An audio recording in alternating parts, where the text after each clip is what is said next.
पिछले 50 सालों में जितनी भी वॉर्स लड़ी गई हैं, उनमें से शायद सबसे भयानक 1980 में लड़ी गई ईरान और इराक की वॉर है, जो 8 साल तक चली थी और जिसके नतायज आज भी मिडिल ईस्ट भुगत रहा है। इस एक वॉर ने मिडिल ईस्ट के सारे डायनामिक्स चेंज कर दिए और आज मिडिल ईस्ट में जो आग हम देख रहे हैं, इसके ताने बाने 1980 की इसी वॉर से जाकर मिलते हैं। सच यह है कि आज की वीडियो में हम बात करने जा रहे हैं 1980 की ईरान इराक वॉर के बारे में, जिसने पूरे मिडिल ईस्ट को हमेशा के लिए बदल कर रख दिया।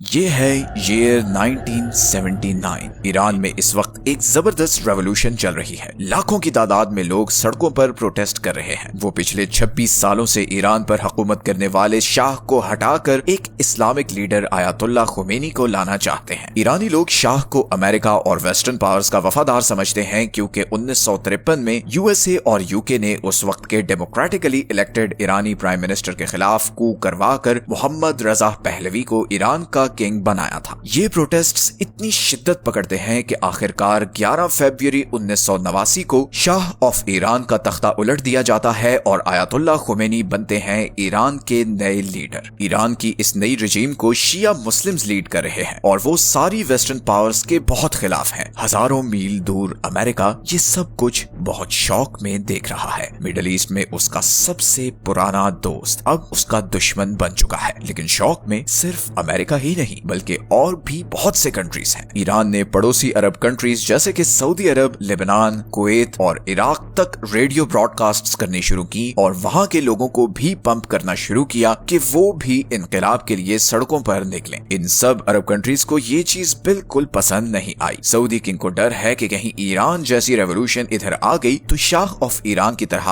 उसका तख्ता भी उलट सकता है। इधर इराक में सद्दाम हुसैन को डर है कि ईरानी इनकलाब को देखते हुए कहीं इराक की शिया मेजॉरिटी आबादी भी उसके खिलाफ ना उठ खड़ी हो। लेकिन यहाँ पर सद्दाम हुसैन को एक अपॉर्चुनिटी भी नजर आ रही है। असल में पिछले कई सालों से इराक और ईरान इस बॉर्डर पर लड़ते आए हैं। ये बॉर्डर बहुत ही इंपॉर्टेंट एक्सेस पॉइंट है, क्योंकि यहीं से दोनों मुल्क अपना तेल बाकी दुनिया को एक्सपोर्ट करते हैं। 1975 में इन दोनों कंट्रीज के बीच एक ट्रीटी हुई थी, जिसके बाद इराक को इस बॉर्डर का कंट्रोल ईरान को देना पड़ा। सद्दाम इस ट्रीटी से बिल्कुल भी खुश नहीं था। वो चाहता था कि किसी भी तरह ईरान से ये एरिया वापस ले। और अब ईरानियन रेवोल्यूशन के बाद उसे एक अपॉर्चुनिटी नजर आ रही थी, बिकॉज इस रेवोल्यूशन ने पूरे ईरान को हिलाकर रख दिया था। ईरानी आर्मी, जिसको कभी अमेरिका फंड करता था, अब बहुत वीक हो चुकी थी, बिकॉज उसके ज्यादातर कमांडर्स या तो जेल में थे या फिर वो फांसी लग चुके थे और बाकी आर्मी बच जाने वाले शाह के सपोर्टर्स से लड़ रही थी। सद्दाम को लग रहा था कि ये परफेक्ट मौका है कि ईरान पर अटैक करके इन सारे ऑयल रिच एरियाज को वापस इराक में शामिल किया जाए। सद्दाम को ये भी लगता था कि अगर वो ईरान पर अटैक करते हैं तो पूरा अरब उनको सपोर्ट करेगा और वो एक तरह से पूरे अरब के लीडर बन जाएंगे। इसी माइंडसेट के साथ 1980 में सद्दाम 10,000 इराकी फौजियों के साथ ईरान पर अटैक करने का प्लान करता है। और अब जिस चीज की शुरुआत होने वाली है वो सिर्फ एक वॉर नहीं, बल्कि ऐसे जियोपॉलिटिकल डायनामिक्स हैं जो अगले 40 साल तक मिडिल ईस्ट का नक्शा बदलने वाले हैं।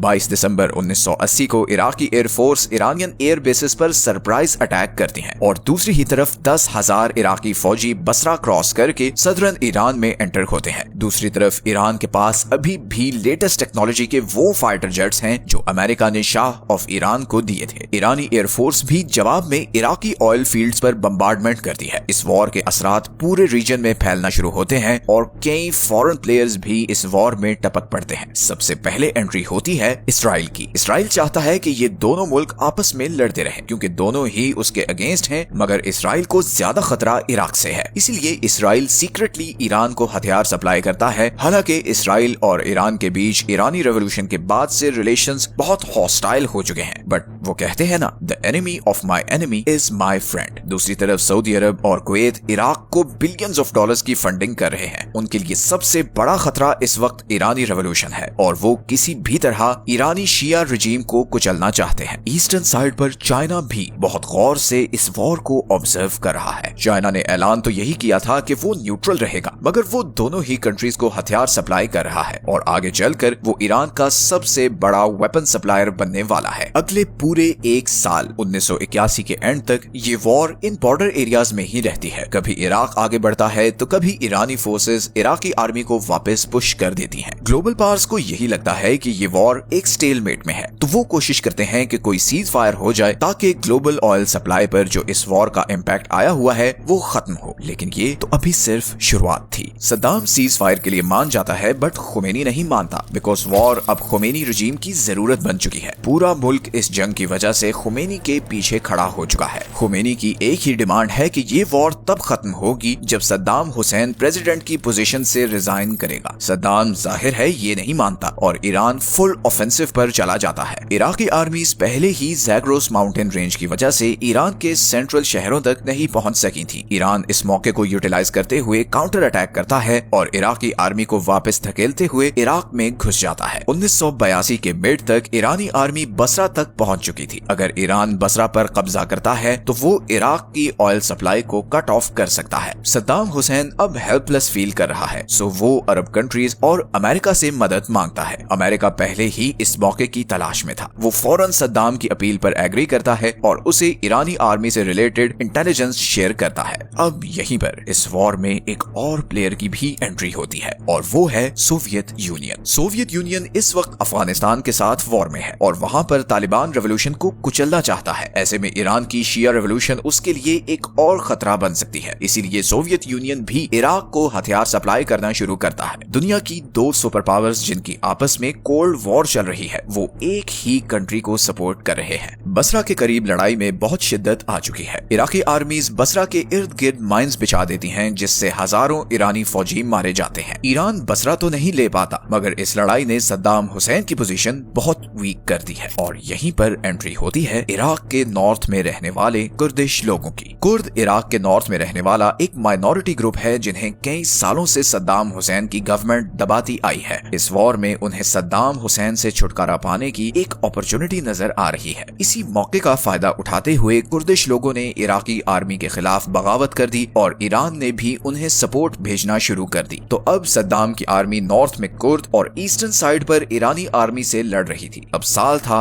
1984। इराक ने पर्शियन गल्फ से गुजरने वाले ईरानी ऑयल टैंकर्स पर हमले शुरू कर दिए और जवाब में ईरान ने भी इराकी ऑयल टैंकर्स को टारगेट करना शुरू कर दिया। कई 100 कमर्शियल शिप्स तबाह हो चुकी थी और बिलियंस ऑफ डॉलर्स का ऑयल जाया हो रहा था और ये वो ऑयल था जो सारे वेस्टर्न कंट्रीज को जाता था और इसी तेल से उनकी इंडस्ट्रीज और ट्रांसपोर्ट चल रही थी। साल 1985 के चढ़ते ही इस वॉर में शिद्दत आ चुकी थी। कुर्द अब भी जोर पकड़ रहे थे और यहीं पर सद्दाम ने वो कदम उठाया जिसका कोई सोच भी नहीं सकता था। सद्दाम ने कुर्द और ईरानी आर्मी के खिलाफ केमिकल वेपन्स यूज करना शुरू कर दिए और इराक को ये सारे केमिकल वेपन्स अमेरिका सप्लाई कर रहा था। इराक ने ईरानी शहरों पर डायरेक्ट मिसाइल अटैक्स और एयर स्ट्राइक शुरू कर दी। इन अटैक्स में 16,000 लोग मारे गए जिनमें से ज्यादातर सिविलियंस थे। ईरान ने भी जवाब में बगदाद पर मिसाइल अटैक्स किए जिसमें बहुत से शहरी मारे गए। अब इस वॉर में आम लोग मारे जा रहे थे और यहीं पर अमेरिका ने डबल गेम करना शुरू की। एक तरफ अमेरिका इराक को केमिकल वेपन सप्लाई कर रहा था और दूसरी तरफ उसने ईरान को भी मिसाइल सप्लाई करना शुरू कर दिए और इस सब के पीछे अमेरिकन प्रेसिडेंट रोनाल्ड रीगन थे जो ईरान और इराक से आने वाले इस पैसे से सेंट्रल अमेरिका में एक सीक्रेट मिशन को फंड कर रहे थे जो आगे चलकर ईरान कॉन्ट्रा स्कैंडल के नाम से मशहूर हुआ। इन्हीं हालात में 3 और साल गुजर गए। अब ईयर था 1988। ईरान और इराक पर्शियन गल्फ में एक दूसरे के ऑयल टैंकर्स को निशाना बना रहे थे। अब कुवैत ने भी अमेरिका पर प्रेशर डालना शुरू किया कि वो उसके ऑयल टैंकर्स को ईरानी मिसाइल अटैक से बचाए और इस रिक्वेस्ट के जवाब में अमेरिका ने पर्शियन गल्फ में अपने बहरी बेड़े खड़े कर दिए। अभी इधर ये मामला चल ही रहा था कि नॉर्थन साइड पर ईरानी आर्मी और कुर्दिश फाइटर्स ने मिलकर इराकी शहर हलबजा पर कब्जा कर लिया, मगर इसके जवाब में इराकी आर्मी ने इस पूरे शहर पर केमिकल बॉम्बिंग शुरू कर दी। और सिर्फ इस शहर पर ही नहीं, इराकी आर्मी ने आसपास के सारे कुर्दिश एरियाज पर भी अंधाधुंध बॉम्बिंग शुरू कर दी। ये इस कदर शदीद अटैक था कि 50,000 से 1 लाख के करीब लोग मारे गए, जिसमें से 90% सिविलियंस थे। इन अटैक से ईरान में भी खौफ फैल गया कि कहीं इराकी आर्मी ईरानी शहरों पर भी ऐसी केमिकल बम्बार्डमेंट न शुरू कर दे। आयतुल्लाह खुमैनी पर अब बहुत प्रेशर आ चुका था कि ये वॉर खत्म की जाए क्योंकि ईरानी इकोनॉमी भी बुरी तरह बर्बाद हो चुकी थी। 8 साल गुजर चुके थे और 10 लाख के करीब लोग मारे जा चुके थे। दोनों कंट्रीज की इकोनॉमीज तबाह हो चुकी थी। यूनाइटेड नेशंस ने दोनों कंट्रीज पर सीज फायर के लिए दबाव दबाव डालना शुरू किया। ऐसे में 1988 में एक अमेरिकन शिप ने एक ईरानी पैसेंजर एयरप्लेन को मिसाइल से उड़ा दिया। इस एयरप्लेन में 290 पैसेंजर्स थे। अमेरिकन एडमिनिस्ट्रेशन ने प्रेस रिलीज जारी किया कि इट वाज अ मिस्टेक और अमेरिकन शिप ने गलती से ये जहाज गिरा दिया था। प्रेसिडेंट रीगन ने मरने वाले पैसेंजर की फैमिली से माफी मांगी और उन्हें कॉम्पनसेशन पे की, मगर फिर कुछ ही अरसे बाद अमेरिका ने उसी शिप के कैप्टन को मेडल भी दिया, जिससे ईरान को महसूस हुआ कि ये अटैक गलती नहीं बल्कि इंटेंशनल था। ईरानी लोगों में खौफ फैल गया कि अब अमेरिका भी डायरेक्टली इस वॉर में उन्हें टारगेट कर रहा है। एक तरफ इराकी फोर्सेस की बम्बार्डमेंट थी और दूसरी तरफ ऐसे इंसिडेंट्स। आयतुल्लाह खुमैनी पर सीज फायर का प्रेशर बढ़ने लगा और फाइनली 20 अगस्त 1988 में दोनों कंट्रीज के बीच सीज फायर हुआ और बॉर्डर्स में किसी भी चेंज के बगैर ये खूनी वॉर बिलाखिर खत्म हो गई। लेकिन ये वॉर मिडिल ईस्ट का फ्यूचर डिफाइन करने वाली थी। अमेरिका अब मिडिल ईस्ट में फुली इन्वॉल्व हो चुका था। इस वॉर ने ईरान के पूरी दुनिया के साथ रिलेशनशिप रीडिफाइन कर दिए। ईरानी लीडर्स के नजदीक इराक को बैक करने वाले अरब कंट्रीज ही उसके लिए सबसे बड़ा खतरा थे। यहीं से ईरान और सऊदी अरब के बीच कोल्ड वॉर शुरू हुई और इसी वॉर के बाद ही ईरान ने फिर लेबनान, सीरिया और यमन में अपनी प्रॉक्सीज बनाने पर काम शुरू किया। इसी वॉर के बाद ही ईरान को फील हुआ कि अब वो किसी पर ट्रस्ट नहीं कर सकता और अगर उसे सरवाइव करना है तो उसे न्यूक्लियर पावर बनना होगा। दूसरी तरफ इराक भी इस वॉर में बुरी तरह तबाह हो चुका था। 8 साल लड़ने के बावजूद सद्दाम की आर्मी 1 इंच जमीन पर कब्जा नहीं कर सकी थी। इकोनॉमिक क्राइसिस की वजह से इराक में प्रोटेस्ट शुरू हो गए, जिनको सद्दाम ने बहुत वायलेंटली क्रश किया। इस वॉर की वजह से इराक पर कुवैत और सऊदी अरब का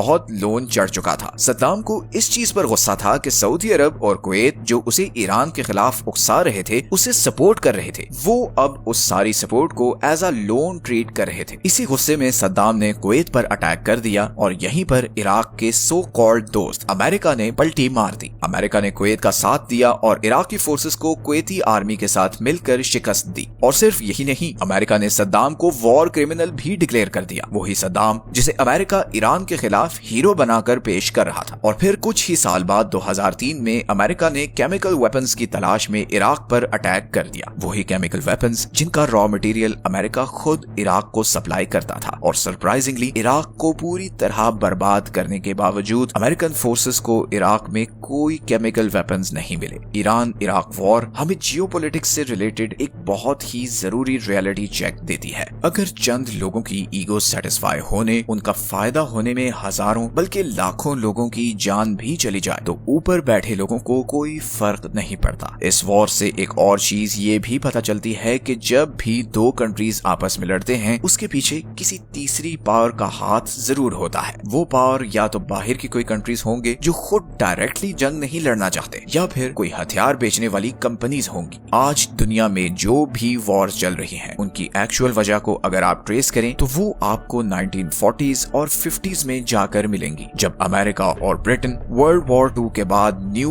वर्ल्ड ऑर्डर डिफाइन कर रहे थे। These are all the sources we consulted for this video। मिलते हैं नेक्स्ट वीडियो में एक और इंटरेस्टिंग टॉपिक के साथ। तब तक के लिए अपना ख्याल रखें। अल्लाह हाफिज।